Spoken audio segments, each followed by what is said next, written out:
Victor Osimhen wants to join Manchester United with reports we're willing to trigger his £63 million release clause.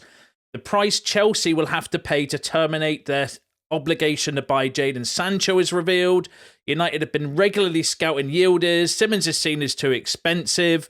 Manchester United officials are talking with Jonathan David. Andre Onana looks set for the Saudi Pro League with talks of a £30 million replacement. No way back for Rashford, and Shaw back in training soon. All this plus more in today's video as we run through all the latest Manchester United news and transfer news that will keep you right up to date with everything. Welcome to Man United Review. My name's Jamie. Before we get into it, smash a like on the video and let's jump straight into it. So let's kick off with the Victor Osimhen kind of stuff. It feels like another day, another Victor Osimhen story. And this has come from Gazzetta dello Sport, who are actually a fairly decent Italian outlet, saying that Manchester United are willing to trigger Victor Osimhen's £63 million release clause. Now, I don't think the problem with Osimhen is necessarily the release clause or the price, although it is a large chunk of our budget when we have multiple positions to try to strengthen in the summer transfer window. The problem with Osimhen's always kind of believed to be the wages that he wants. Romano did say that he wants like 10 million, I think it was, which works out net, that's after tax as well, which works out for us around 350 a week. There were reports saying he was willing to take a pay cut, but whether that's a pay cut from that or whether that's a pay cut from the asking price or the wage that he was asking for last season, we'll have to kind of wait and see. So yeah, we'll have to kind of wait and see how that kind of develops, the Victor Osimhen stuff. Now, Graham Bailey, who can be a little bit hit and miss, has said a move to Manchester United appeals to Victor Osimhen. I'm sure it does. I'm sure he'd like to go to many other clubs as well.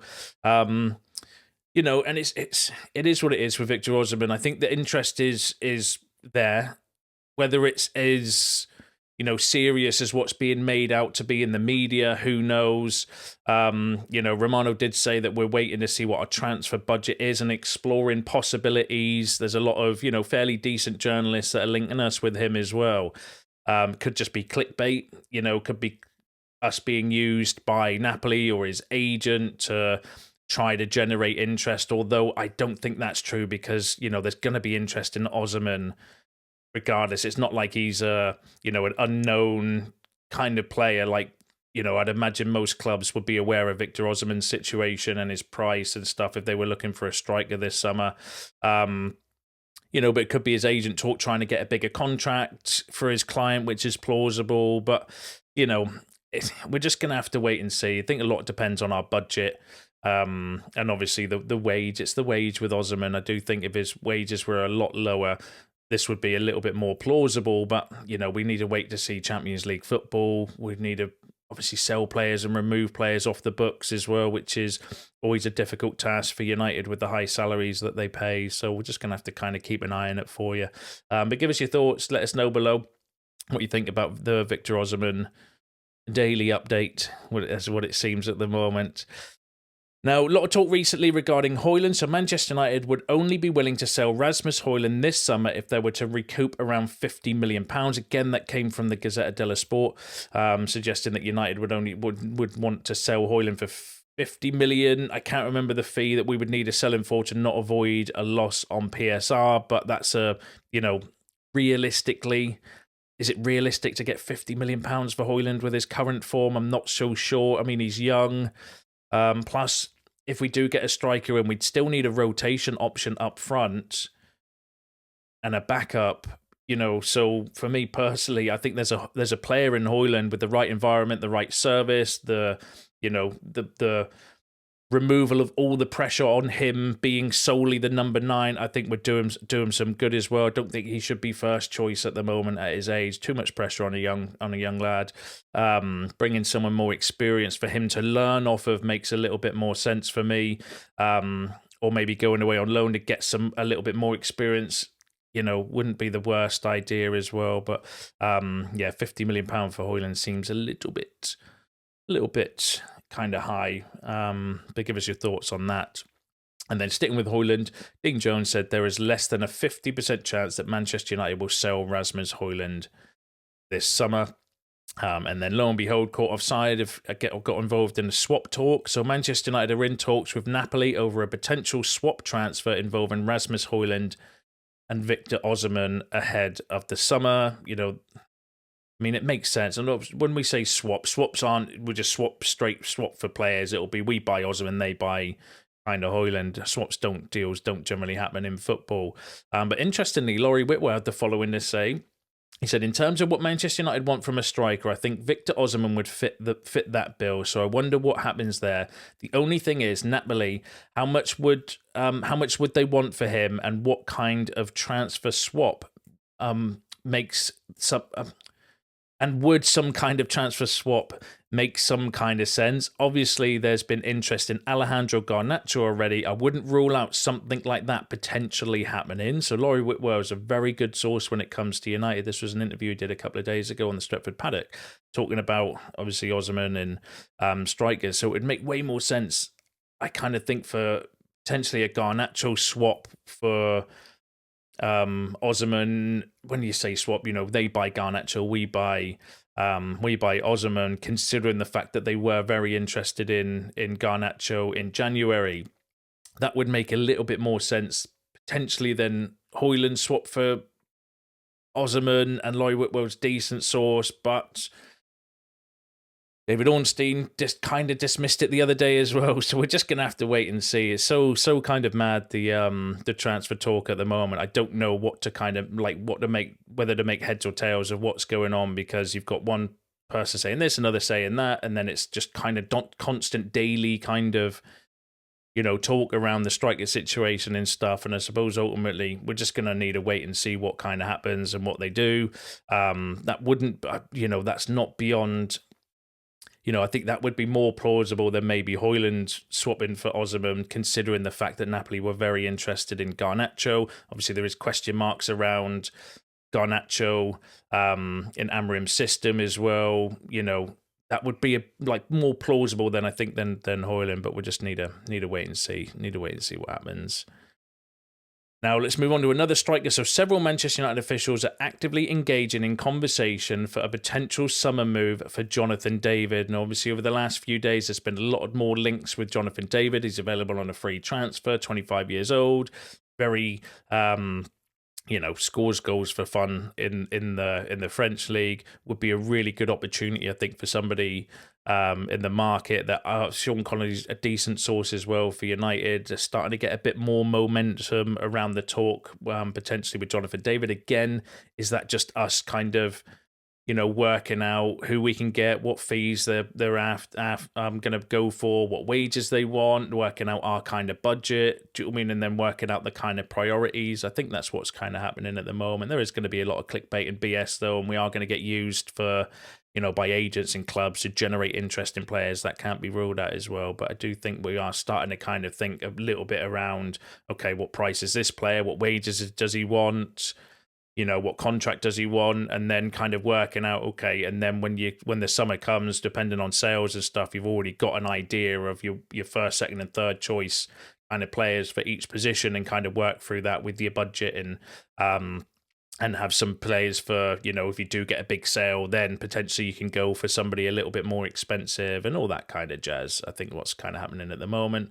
But yeah, can't be ruled out at the moment. There's a bit more momentum with Jonathan David. Now, one striker that's probably more realistic is Delap. So United have made signing a centre-forward a priority in the summer transfer window. Ipswich Town youngster Delap has emerged as one of their targets for the striker position following an impressive campaign under Kieran McKenna. United may look to sign a more complete centre-forward, potentially one who has already proven themselves in the Premier League. While Xerxes and Hojlund are still young and have yet to reach their full potential, United need immediate solutions given their recent struggles. So that came from Gimme Sports, suggesting that maybe United might be looking at potentially a more Premier League proven striker, which obviously Delap is. It's his first kind of real season in the Premier League, isn't it? But he's got, 10 goals, I think, for a very, poor Ipswich Town team that are very, very likely to get relegated. Does that put Mateta? He's the other one that's Premier League proven that's been heavily linked with us recently. Does that kind of push him a little bit more up the pecking order as well? Still, for me, remains realistic that Delap considering £40 million. That's if City don't, invoke their buyback clause, because they do have a buyback clause for Delap, and then they could potentially sell him to make a bit of profit, because he would be homegrown profit for them for PSR as well. So if they're after Premier League experienced strikers, I think Delap and Mateta are the two that we're kind of linked with. Again, there's about 7 strikers I think that we're, in the mix for anyway, or being linked with: Gyökeres, Osimhen, Ekitike, Sesko, although the Sesko ones I think are historic kind of reports. Jonathan David, Mateta, and Delap I think are the kind of main strikers that we're kind of involved in. And again, I think we're just working out prices, wages, availability, who's going to kind of fit the bill, and doing all that stuff I think at the moment. But give us your thoughts on the striker situation in the comments. Be interesting to hear your opinions on that. Now, another player we were linked with a lot over the last couple of days, Xavi Simons. So Manchester United's hopes of signing top talents in the summer transfer window have taken a nosedive with a move for RB Leipzig star Xavi Simons set to be too expensive for the Red Devils to complete.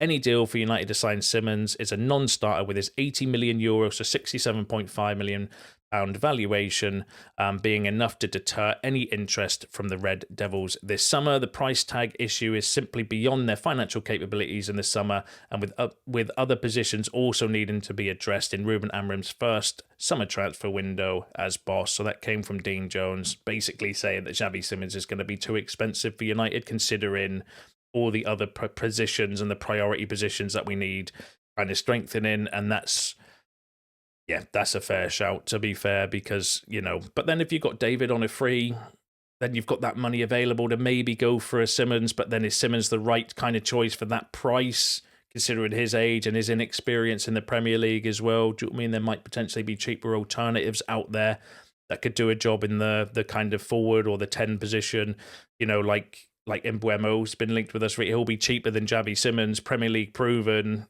Is that the way they're going to go down? And again, I think it's all just us putting working out prices and costs, and who we can get, who we can't get, availability and all that kind of stuff. Now, another player we've been linked with recently is Yildiz. So Manchester United have been regularly scouting Juventus star Kenan Yildiz ahead of a potential summer transfer. That came from Tuttosport, who I've never really found the most credible. So I would say, I think there is maybe interest in Yildiz, because Florian Plettenberg and a few others kind of more reliable journalists have linked us with him as well. But again, if we can't afford £67.5 million for Simons, and there's no way we're going to afford the £75 million that Juventus want for Yildiz, unless you can get that price way down. So yeah, just need to keep an eye on what's going on in terms of, the striker, the number 10 position, and yeah, see what we kind of see how we go with that. But let me know your thoughts in the comments. It'd be interesting to hear your opinion on those reports. So let's move on. So this was really interesting. So Manchester United's Andre Onana looks set for Saudi Arabia, leaving Ruben Amorim eyeing 2 of Europe's hottest young goalkeepers. Both Manchester clubs could lose their first choice number 1 to the Saudi Pro League at the end of the season, with United's Onana and City's Ederson set for the Middle East. Royal Antwerp's highly rated stopper, Xavi Lammens, is on the radar of a host of Premier League clubs, with Newcastle and West Ham also keen. Lille's brilliant 23-year-old keeper, Lucas Chevalier, has been tracked by United and City for months. Now, that came from The Sun, who I would say, firstly, we do need to take with a pinch of salt. Doesn't necessarily mean that they're wrong all the times, but they are a bullshit outlet more often than not. But let's not forget that Andre Onana changed agents in December. I remember saying on a video, he's not out of contract. He's not negotiating a new contract. Generally speaking, the only reasons you change agencies in the middle of your current contract would either be you're looking to negotiate a new deal, like Ahmad did before we gave him a new contract, or you're looking for an exit, and the agency that they moved to conveniently has moved a few players to the Saudi Pro League as well. So, there could be something to kind of watch in there as well, considering the fact that he has switched agency to an agency that has moved some players. Recently, Koulibaly, I think, is one of their agents that he's moved to, and Mendy, I think, is the other one that went to the Saudi Pro League. So that's an interesting kind of update. Obviously, a lot of it will come down to Onana himself, whether he wants to go, whether he doesn't. Obviously, there might be conversations had, and then that might determine which, how much budget we have, what kind of goalkeeper we're going to be looking for if he stays. Well, we're going to look for like a younger, up-and-coming, like a James Trafford, for example, that can come in and potentially compete with Onana to remove him out of the kind of first team over time to settle in and stuff. Or if he's sold entirely, we're going to obviously need a top choice number one goalkeeper. And a couple of interesting names. Remember, Chevalier was one we were linked with a couple of days ago, saying Manchester United considering a summer move for Chevalier, according to Gimme Sport sources, after he has grabbed their attention at a time when the long-term future of Andre Onana as their first choice goalkeeper is being contemplated behind the scenes in response to a string of errors throughout the season. That came from Dean Jones, if I'm unless I'm mistaken, who's fairly decent. A few days ago, I remember bringing you that news. And then in terms of Lammens, the Royal Antwerp goalkeeper is one of the best outstanding prospects. He is attracting interest from several Premier League sides. Antwerp aim to secure at least £30 million for the 22-year-old, despite him playing less than 50 matches at the senior level as well. So that would be, an expensive outlay for a goalkeeper, but Lammens is seen as a very, very highly regarded goalkeeper. So is Chevalier, to be fair. They're both really, really kind of highly thought of. That's very similar age as well, 22, 23-year-old goalkeepers, potentially to come in if a move to Saudi for Onana materializes as well. And that wouldn't be, again, plausible, I would say, regarding that. I don't think it's, too outlandish to think that might materialize in the summer. But we'll need to keep an eye on it and wait and see what happens. But give us your thoughts on that in the comments below, because it'd be interesting to hear your opinion on that.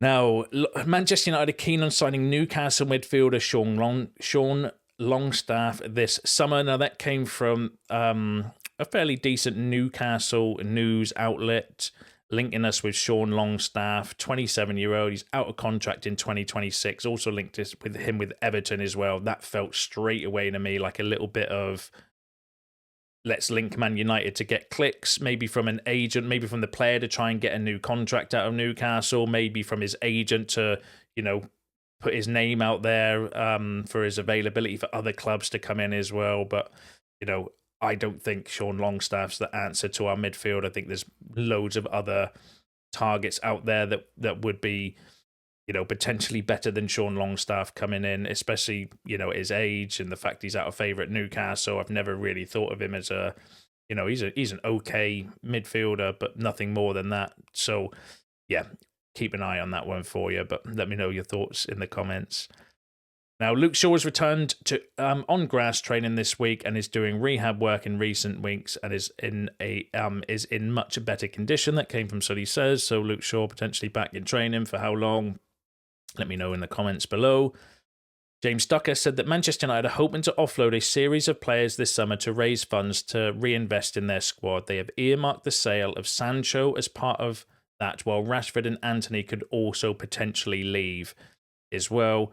Obviously, Antony, we'd need to get at least, I think they want £30 million for him, so not to avoid a PSR loss. We might even get a little bit more with his form at the moment for Real Betis. Obviously, Rashford has a £40 million option to buy with Aston Villa. There is reports that United would maybe ask for a little bit more now that he's been called back up to the national team as well. So that's an interesting one to keep an eye on. On Rashford, though, the Daily Star was saying there is no way back for Marcus Rashford at Manchester United while Ruben Amorim remains in charge. So the Star saying that, regardless of his form and stuff, he's not kind of wanted back at Manchester United while Ruben Amorim remains the manager.